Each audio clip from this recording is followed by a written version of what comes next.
নমস্কার, আপনারা দেখছেন দ্য ইন্ডিয়ান ইনফরমেটিভ চ্যানেল। শুরু করছি আজকের একটা নতুন ভিডিও নিয়ে। এবার ভারতের ঠিক এই দুর্বলতার সুযোগটাই কাজে লাগাতে চলেছে রাশিয়া। তো এই দুর্বলতাটা কি সেটি জানার জন্য ভিডিওটি শেষ পর্যন্ত দেখুন। ভিডিওটি যদি ভালো লাগে তাহলে অবশ্যই লাইক করবেন এবং আমাদের চ্যানেলটিকে সাবস্ক্রাইব করবেন। আমি আগেই বলেছিলাম এবং এই কথাগুলো বাস্তব ক্ষেত্রে প্রতিটা ক্ষেত্রে মিলে যাচ্ছে। সেটি হচ্ছে যে কিছুদিন আগে আমি একটি ভিডিওতে বলেছিলাম যে ভারতের যে ডিআরডিও চিফ, তিনি হ্যালের চিফ, তিনি রাশিয়া সফর করছেন এবং তার সাথে ভারতের বায়ুসেনার একটি টিম তারা রাশিয়া সফর করতে চলেছে এবং সেই সফরে ইঞ্জিন সংক্রান্ত বিষয়ে রাশিয়ার সাথে এক ধরনের কথাবার্তা চূড়ান্ত করার দিকে এগোতে চলেছে এবং সেই ইঞ্জিনের পারফরমেন্স কি সেটাও কার্যত দেখতে চলেছিল ভারতের হ্যালের চিফ এবং ভারতীয় বায়ুসেনার কর্তৃপক্ষ।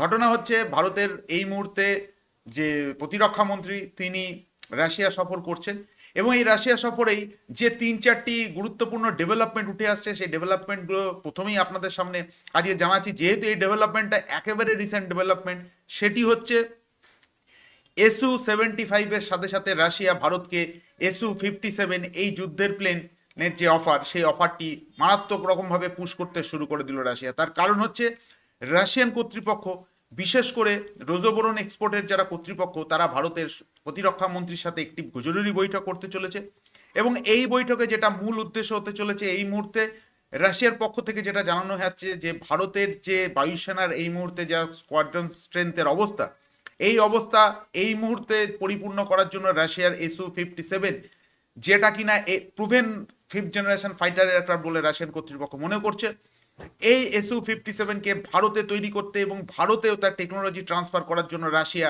এই মুহূর্তে তৈরি হয়ে রয়েছে। যদি ভারত সরকার মনে করে তবে আর কিছুদিনের মধ্যেই রাশিয়ার প্রেসিডেন্ট ভ্লাদিমির পুতিন তিনি ভারত সফর করতে চলেছেন এবং এই ভারত সফরে এই বিষয়টি পরিপূর্ণভাবে চুক্তি যদিও বা না হয়, এই বিষয়ে একটি লাস্ট যে ফাইনাল ডিসিশন, সেই ডিসিশন যাতে ভারত নেয় সেই বিষয়ে এই মুহূর্তে যে রাশিয়াতে যে মিটিংটি চলছে স্বরাষ্ট্রমন্ত্রীর সাথে, সেটি সমাপ্ত করবেন প্রতিরক্ষা মন্ত্রীর সাথে, সেই নিয়ে বিস্তারিতভাবে আলোকপাত করতে চাইছি। এবং যেটা সব থেকে গুরুত্বপূর্ণ বিষয় হতে চলেছে সেটা হচ্ছে আমকার ইঞ্জিন, AMC এর আমকা, যেটা আপনারা জানেন যে ভারতের নিজস্ব তৈরি ফিফথ জেনারেশন ফাইটার এয়ারক্রাফট এবং সেই ফাইটার এয়ারক্রাফটের জন্য যে যুদ্ধের প্লেনের ইঞ্জিন, যেটা কিনা আমরা ফ্রান্সের সাথেও কথা বলছি, অপরদিকে আমরা ব্রিটেনের সাথেও কথা বলছি, কিন্তু রাশিয়া এর মধ্যে একটা বড় রকমের টার্ন ঘুরিয়ে দিল। রাশিয়ান কর্তৃপক্ষ ভারতের কাছে যে প্রস্তাবটি এই মুহূর্তে নিয়ে এসছে সেটি হচ্ছে, আমি পূর্বেই বলেছিলাম যে রাশিয়ার যে MiG-29-এর যে RD-33 ইঞ্জিন, সেই ইঞ্জিনের রাশিয়া কিন্তু কার্যত বিপ্লব সৃষ্টি করে দিয়েছে। তার কারণ হচ্ছে রাশিয়ার যে L-51, যেটা কিনা SU-57-এর যে ফিফথ জেনারেশন ইঞ্জিন, যেটা আমি আগেও বলেছি যে এই ফিফথ জেনারেশন ইঞ্জিনটি কার্যত রাশিয়ান যে অ্যাভিয়েশন ইন্ডাস্ট্রিতে এত আধুনিক ইঞ্জিন রাশিয়া আজ পর্যন্ত তৈরি করেনি। তো এই ইঞ্জিনের কোরকে ব্যবহার করেই RD-33 যে ইঞ্জিন, যেটা কিনা MiG-29-এ ব্যবহার হয়, সেই ইঞ্জিনকেও তারা ফিফথ জেনারেশন ইঞ্জিন হিসাবে তৈরি করে ফেলেছে এবং শোনা যাচ্ছে রাশিয়ান কর্তৃপক্ষ এই যে RD-33 ইঞ্জিনকে, যেটা কিনা তারা ফিফথ জেনারেশন ইঞ্জিনের তৈরি করার প্রায় শেষ পর্যায়ে চলে এসছে, এই দুখানা ইঞ্জিনকে তারা ভারতে পাঠাতে চাইছে ভারতের MiG-29-এর উপর সেই ইঞ্জিনগুলোকে ইনস্টল করে ভারত যাতে টেস্ট করে, বা ভারতীয় বায়ুসেনার ফিডব্যাক হিসাবে রাশিয়ান কর্তৃপক্ষ ভারতকে কাছে প্রস্তাব দিয়েছে যে দুখানা ইঞ্জিন ভারতে এসে ভারতের MiG-29-এর উপর তারা যেন টেস্ট করে। আর যদি এই টেস্টে সাকসেসফুল হয় তাহলে আমকার যে ইঞ্জিন, যেটা কিনা আমরা ফ্রান্স কিংবা যেটা আমরা যে বলে থাকি যে ব্রিটেনের সাথেও যে কথাবার্তা চলছে, সেই জায়গায় রাশিয়া কিন্তু ঢুকে গেছে এবং রাশিয়া বলছে যে যেহেতু ভারতের সাথে আমাদের প্রায় 60 বছরেরও পুরনো প্রতিরক্ষা ক্ষেত্রে রিলেশন রয়েছে, সেহেতু রাশিয়ান কর্তৃপক্ষের যে ইঞ্জিন, সেই ইঞ্জিনটা যেন ভারত একবারও এই বিষয়ে ভারত এই যে ইঞ্জিন দুটো ভারতে পাঠাচ্ছে তার যে ফিডব্যাক যেন পাঠায়।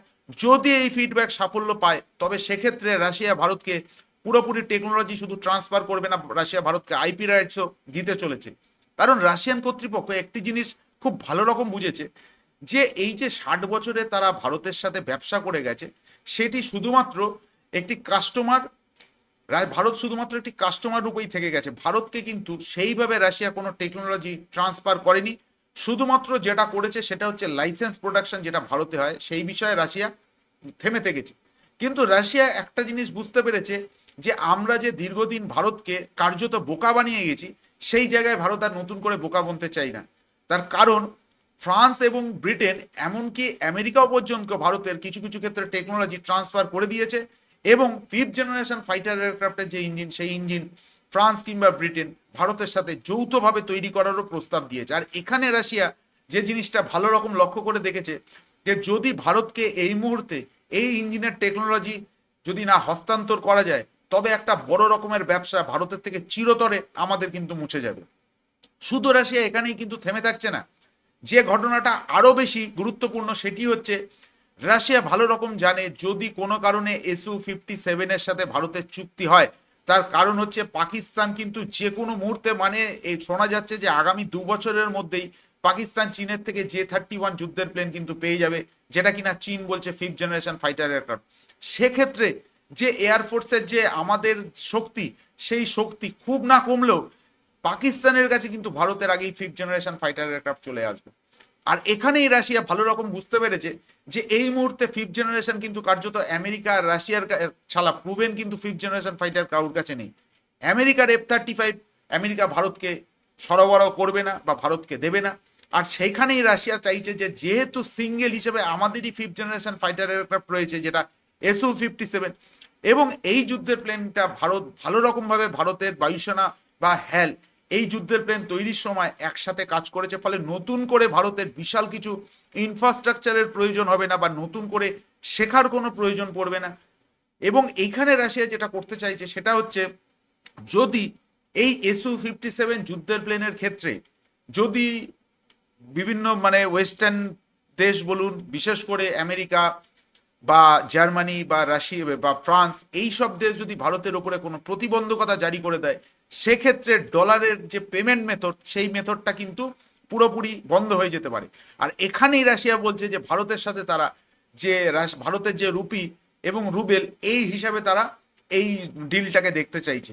এবং এই ডিলটা যদি রাশিয়া একবার ভারতের সাথে করে ফেলতে পারে, তবে ভারতেই SU-57 যুদ্ধের প্লেন শুধু তৈরি হবে না, এই SU-57 যুদ্ধের প্লেনে তারা কিন্তু হাইপারসনিক মিসাইলও কিন্তু ইনস্টল করে দিতে চাইছে।